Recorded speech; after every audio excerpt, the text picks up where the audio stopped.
अस्सलाम वालेकुम दोस्तों। ईरान अमेरिका इसराइल की जंग का 34वां दिन और 33वें दिन की रात अमेरिकी सदर डोनाल्ड ट्रंप ने अपने एक 19 मिनट के कौम से खिताब में आ, ईरान के साथ जंग को फैसला कुन ज़बरदस्त फतह के करीब करार दिया और कहा कि अमेरिका ईरान में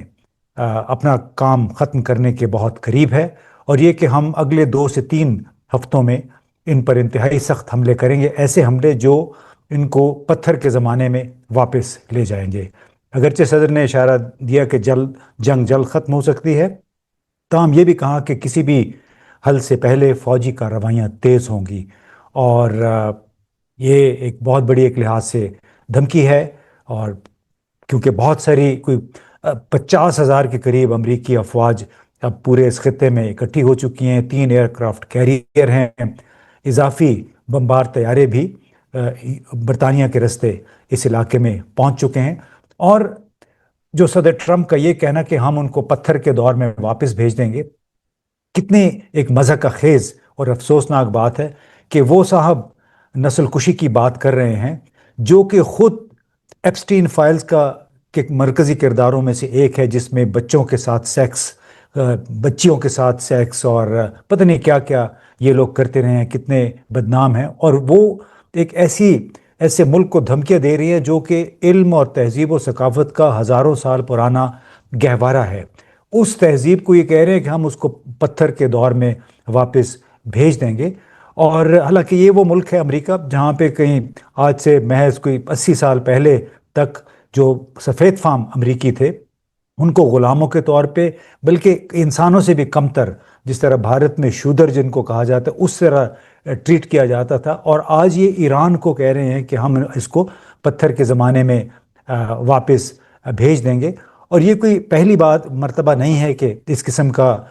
ये नारा इस्तेमाल हुआ है, इस तरह की बात की है डोनाल्ड ट्रंप ने। आपको याद होगा कि जब 9/11 के वाक़यात हुए थे सितंबर 2001 में, तो उस वक्त जॉन बोल्टन ने पाकिस्तानी हुकाम के साथ खिताब में कुछ ऐसी ही बात की थी कि अगर पाकिस्तान ने हमारे साथ अफ़गानिस्तान पर हमलों में ताउन न किया तो फिर हम उसको पत्थर के ज़माने में वापस भेज देंगे। और ये वही मुल्क है जिसने 1945 में दूसरी जंग अज़ीम के तकरीबन इख्तिताम पर जापान पर 2 एटम बम गिराए, नागासाकी और हिरोशिमा पे। और ये वाहिद मुल्क है जिसको ये एजाज़ हासिल है न्यूक्लियर हथियार इस्तेमाल करने का। यही 2 न्यूक्लियर बम हैं जो कि आज तक इस्तेमाल हुए हैं। अब जब डोनाल्ड ट्रंप ने ऐलान किया तो उसके बाद से दुनिया भर में जो स्टॉक मार्केट्स हैं वो हिल कर रह गईं और तेल की कीमतें $106 पे, जो ब्रेंट क्रूड है, वो उस तक पहुंच गई। और दुबई गल्फ़ के इलाके में इसकी कीमतों में तो $40-50 इससे भी ज़्यादा होती हैं। चांदी के रेट गिर गए। बिटकॉइन जो है वो $67,000 फ़ी बिटकॉइन से नीचे चला गया। स्टॉक मार्केट्स खुद पाकिस्तान में जो स्टॉक मार्केट है वो 4,000 पॉइंट्स वो नीचे गिरी, क्योंकि खबर ही ऐसी थी। इससे पहले ये इनका ख्याल था कि शायद जंग बंदी का ऐलान होगा, तो जिसकी वजह से गुज़श्ता रोज़ हालात, सेंटिमेंट जो था बेहतर था, जिसकी वजह से कुछ बेहतरी आई थी स्टॉक मंडियों में। लेकिन आज जो कुछ हुआ है वो एक लिहाज से डोनाल्ड ट्रंप के 2-3 हफ्ते तक जंग जारी रखने के ऐलान ने एक कत्ले आम किया फाइनेंशियल स्टॉक मार्केट्स का। और इस दौरान अमेरिका अपनाए हुर्मुज़ के जो खोलने का अहद था, अज़्म था, उससे भी हट चुका है। पीट सेगेथ ने भी पहले कहा था, जो वज़ीर दिफा है, और अब डोनाल्ड ट्रंप ने भी ये कहा कि जितने भी नेटो के अलाए हैं उन्होंने हमारा साथ नहीं दिया। अब अगर उनको तेल की ज़रूरत है अपना हुर्मुज़ के ज़रिए, तो उनको चाहिए कि वो खुद ही जाके अपना हुर्मुज़ को खुलवाएं। और उसमें अब चंद बातें जो हम चंद गुजारिशात हैं वो ये हैं कि जैसे मैंने पहले कहा कि 9/11 के हमलों के बाद भी पाकिस्तान को पत्थर के ज़माने में भेजने की बात की गई थी। जॉन बोल्टन ने ये कहा था। और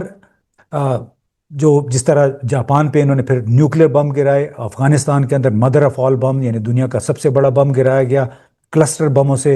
हमले किए गए। और डोनाल्ड ट्रंप ने अपनी तकरीर के दौरान یہ بھی ایک لحاظ سے قبول کیا کہ ہمیں تو ایران کا تیل چاہیے، جس طرح وینزویلا پہ انہوں نے قبضہ کیا، وہاں کے صدر کو اغوا کیا، اب وینزویلا کا تیل ان کو حاصل ہے اور یہی کام وہ ایران میں بھی کرنا چاہتے ہیں، یعنی اگر ایران اپنے تیل کے ذخائر امریکہ کے حوالے کر دے تو پھر اس کو کوئی مسئلہ نہیں ہوگا۔ اب ڈونلڈ ٹرمپ کے اعلان کے بعد چین نے بھی ایک دم ایک مطالبہ کیا کہ ایران کے خلاف تمام پابندیاں اور فوجی کارروائیاں فوری طور پر بند کی جائیں، اور یہ مطالبہ کیا کہ جو ایران کے جوہری تنصیبات پر حملے بند کرے، ایران کے خلاف تمام یک طرفہ کارروائیاں اور جو پابندیاں ہیں وہ ختم کی جائیں، اور اس کے جو جوہری توانائی کو پرامن مقاصد کے لیے استعمال کرنے کے حق کو تسلیم کیا جائے، اور ایران پر جوہری بم بنانے کا الزام ثابت نہیں کیا جا سکا، اور اس کی تصدیق انٹرنیشنل اٹامک انرجی کمیشن بھی کر چکا ہے کئی مرتبہ، اور چین کا یہ بھی مطالبہ ہے کہ انٹرنیشنل اٹامک انرجی کمیشن کو دوبارہ مذاکرات کی دعوت دی جانی چاہیے ایران کے ساتھ، تاکہ اس معاملے میں جو ابہام ہے وہ ختم ہو سکے۔ اس دوران ایران کے نمائندے ہیں رضا نجفی، انہوں نے کہا کہ ایران ایٹم بم بنانے کے لیے یورینیم افزودگی نہیں کر رہا، اور امریکہ اور اسرائیل کے ایران کے جو شہر میں جو جوہری پلانٹ ہے، شہر جوہری پلانٹ، اس پر جس طرح سے حملے کیے ہیں وہ بین الاقوامی قانون کے تحت جنگی جرائم میں شامل ہوتے ہیں، اور اس حوالے سے کہ ایران ایٹمی ہتھیار تیار کرنے کے قریب تھا، یہ الزامات بالکل جھوٹے ہیں۔ اب جو کچھ پاکستان کے اسٹاک مارکیٹ میں ہوا، جو کچھ باقی دنیا بھر کے اسٹاک مارکیٹس میں ہوا ہے، یہ کوئی صرف اقتصادی رد عمل نہیں ہے بلکہ ایک اسٹریٹجک انتباہ ہے کہ ایک ایسا ملک جس نے ایک طرف یہ کہہ دیا کہ ہم نے جنگ جاری رکھنی ہے، پھر اس کے وزیر دفاع نے اسلام کو عملاً اپنا ایک دشمن قرار دیا ہے، تیسرا اس نے سٹون ایج کے برابر قرار دیا، یعنی پتھر کے زمانے سے برابر کہا ہے ایران کو، اور تیسرا یہ کہ ان اقدامات کے ذریعے اس حکومت نے، ڈونلڈ ٹرمپ حکومت نے خود کو علیحدہ کر لیا ہے۔ نیٹو کے اکثر ممالک نے ان کے ساتھ جانے سے انکار کیا ہے کسی بھی ایران سے متعلق کسی بھی مسئلے پہ، اور یہ انہوں نے کہا ہے کہ نیٹو اتحاد جو ہے وہ محض دفاعی مقاصد کے لیے ہے، جارحانہ مقاصد کے لیے نہیں ہے، اور یہ جنگ ہم سے پوچھ کے نہیں شروع کی گئی، اور اب ہم اپنی مزید اقتصادی اور انرجی توانائی کو خطرے میں نہیں ڈال سکتے۔ کچھ یہی وجہ ہے کہ برطانیہ کے وزیر اعظم کیئر سٹارمر نے اشارہ دیا ہے کہ ہو سکتا ہے کہ برطانیہ دوبارہ یورپین یونین میں شامل ہو جائے، کیونکہ انہوں نے کہا کہ اس کے علیحدہ ہونے سے برطانیہ کو بہت نقصان پہنچا ہے۔ اب اگر یہ جنگ زیادہ طوالت اختیار کرتی ہے تو ظاہر تیل کی قیمتیں بڑھے گی، پاکستان کو نقصان ہے، اور چونکہ گلف ممالک متاثر ہو رہے ہیں سے وہاں پہ جو روزگار متاثر ہوگا، اسے کئی لاکھ 30 لاکھ 35 لاکھ کے قریب ہم پاکستانی وہاں پہ کام کرتے ہیں، ان کی ترسیلات جو پاکستان میں آتی ہیں وہ براہ راست متاثر ہوں گی، اور اسی طرح چین کو تیل کی سپلائی تو جاری ہے فی الحال، لیکن اگر واقعی جنگ زیادہ طوالت اختیار کر گئی اور بہت مشکل ہوئی حالات کو قابو کرنا، تو پھر بہت مشکل ہوگا چین کے لیے بھی اپنی تیل کی سپلائی برقرار رکھنا، اور اس متبادل